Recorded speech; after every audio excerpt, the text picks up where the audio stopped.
Hello. Alright, chào bạn. Bạn nhớ nha, mình là bạn và bạn là mình. Thì khi mình xưng hô với bạn thì mình xưng hô với mình á thì mình sẽ nói là bạn. Ok, chào bạn. Hôm nay mình có một công việc hay là một cái công việc việc mình có một công việc, công chuyện hay là cái errand, chore, mình phải làm ở nhà.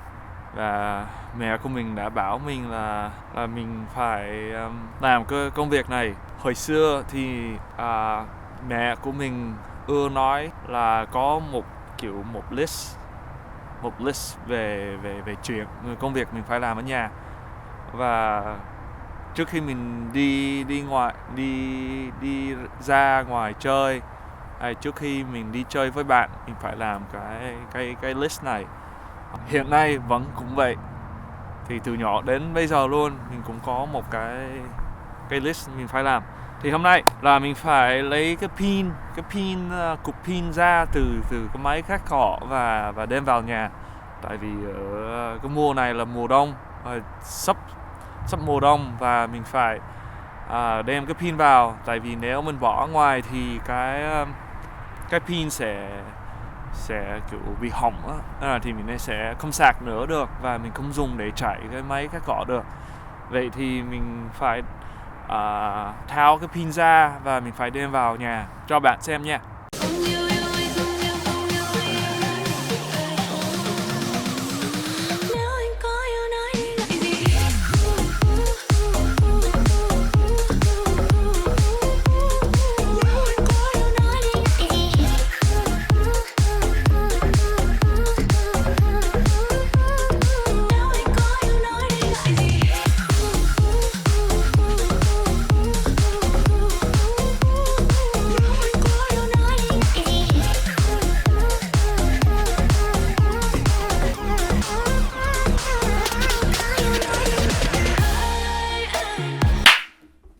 Ok, mình mới làm xong cái công chuyện hay là công việc.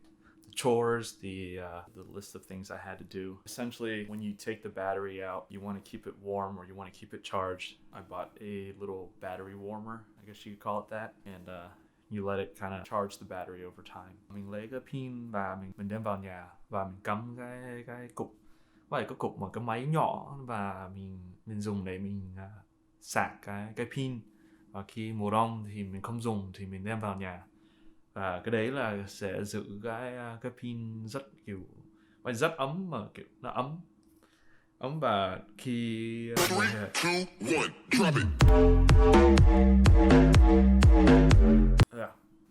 khi mùa hè trở lại đó thì mình có thể dùng lại. Tại vì mấy năm trước thì mình phải mua cái pin mới mỗi lần mình muốn dùng cái máy cắt cỏ. Tại vì mình không biết chăm sóc cái máy cắt cỏ và cái pin. Thì hiện nay thì mình biết rồi, và mình mua cái máy này và mình được dùng cái pin này cũng 2-3 năm rồi. Thì đấy là tốt. Mình không có chủ đề gì để kiểu nói chuyện hôm nay, và mình nghĩ là mình có mua một sách từ Việt Nam, và cái sách này là để mình lấy ra cho bạn nhé. I bought this book so that I can understand Vietnamese more, because obviously this book is very figurative and not literal. It gives me a better grasp of language. My parents would always say something very proverbial. I never really understood it.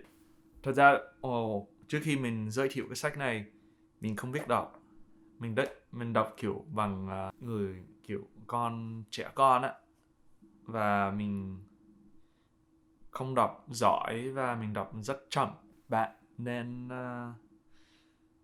kiên nhẫn với mình, vì mình không biết đọc, mà mình đọc bây giờ để mình phải tập thôi. Rồi, cái này là tục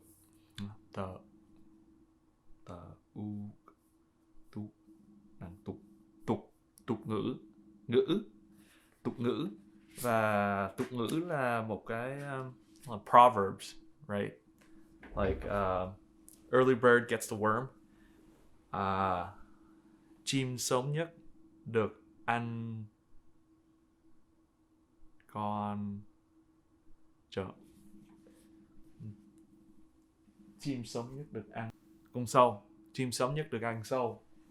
Mình không biết nếu mà trong tiếng Việt có cái tục ngữ vậy mà mình trong tiếng Anh thì mình có early bird gets the worm, có nghĩa là mình ai mà càng sớm càng tốt, và mình đi nếu mình đi sớm thì mình được ăn trước, hay là mình được cái gì mình cũng thành công trước. Ví dụ này, bạn có một cái ý tưởng và muốn kiểu sáng tạo một cái công ty hay là cái kinh doanh và không có ai chưa làm, vậy thì bạn đi làm trước, thì early bird gets the worm. Trong đây thì mình sẽ ngừng ở đây.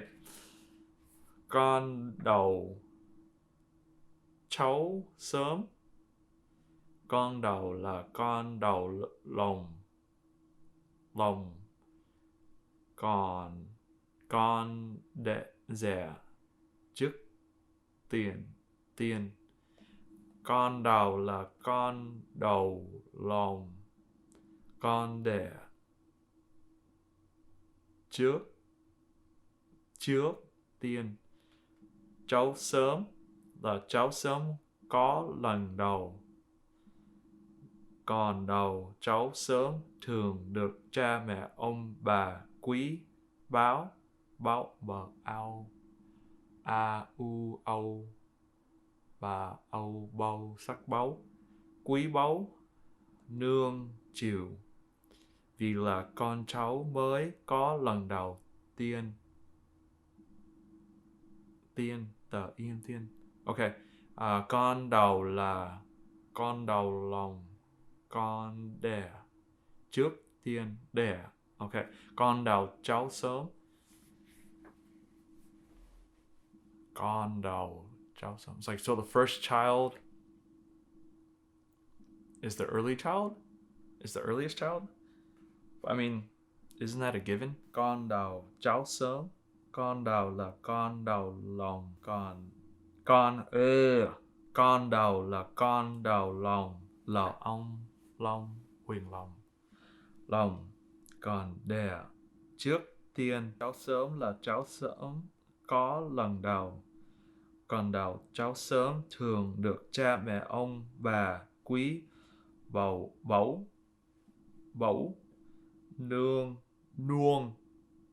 nuông chiều. Nuông chiều là có nghĩa gì? Nuông chiều. Nuông, fondness. Thà nuông chiều, thương mến. So the first child gets loved the most. So that's so crazy, because I was talking about how early bird gets the worm, right? And in this case, that kind of applies here. As I literally randomly flipped through the book, right? And I got to this page, and it's almost so coincidental. Duyên hả? Cái đấy là duyên. Early bird gets the worm. Con đào cháu sớm. Firstborn usually gets spoiled the most. Not spoiled, but cared for the most. In this case, this is my interpretation of it. However, I don't know when to use it. So it's interesting. So if you have an example, or if you have a story or anything that would help me understand this, that'd be great. Yeah, that's that's funny. That is funny. I did not expect to get that. Con đầu cháu sớm. Con mà đẻ trước tiên ông bà bố mẹ sẽ nuông chiều.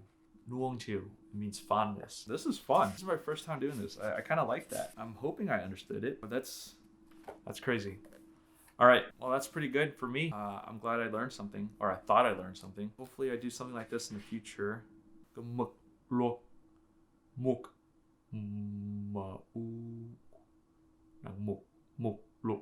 lục table of contents. Con đào cháu sớm. Con đào cháu sớm thường được cha mẹ ông bà quý báu nuông chiều, vì là con cháu mới có lần đầu tiên. Vì báu valuable. Let me ask Google. Con đầu cháu sớm thường được cha mẹ ông bà quý báu nuông chiều vì là con cháu mới có lần đầu tiên. Early offsprings are often spoiled by their parents and grandparents for being the first newborn offspring. Woo! New off. I got it. Mental math. Mental math có nghĩa là não toán à? Mình dịch từ tiếng Anh đến tiếng Việt á. Brain math, right? This is fun. I'm really happy with this. Con đào cháu sớm thường được cha mẹ ông bà quý báu nuông chiều vì là con cháu mới có lần đầu tiên. Let's hỏi cô đọc cho mình nha. Con đầu cháu sớm thường được cha mẹ ông bà quý báu nuông chiều vì là con cháu mới có lần đầu tiên. Early grandchildren are often pampered by their parents and grandparents for being the first descendant. Oh, okay. That is cool. For being the first descendants. Makes sense. Mình là cháu thứ ba và mình nghe là tiếng Anh á, mình gọi là black sheep, là mình cũng hơi khác tất cả gia đình. Ví dụ mình không có tên Việt, có nhiều chi tiết mình cảm thấy là mình phân biệt từ anh chị em, và theo mình á, mình nghĩ là mình là con black sheep. Con black sheep là con cừu đen. Tiếng Việt mình nghe là con ghệ, dấu hỏi đó, giống con ghệ. Mà thật ra mình không biết nếu mình nên nói từ đấy. Ok, chào bạn nhé. Bữa nào mình nói tiếp về chủ đề nào mình không biết. Nếu bạn có giới thiệu gì cho mình thì cho mình biết. Bye bye.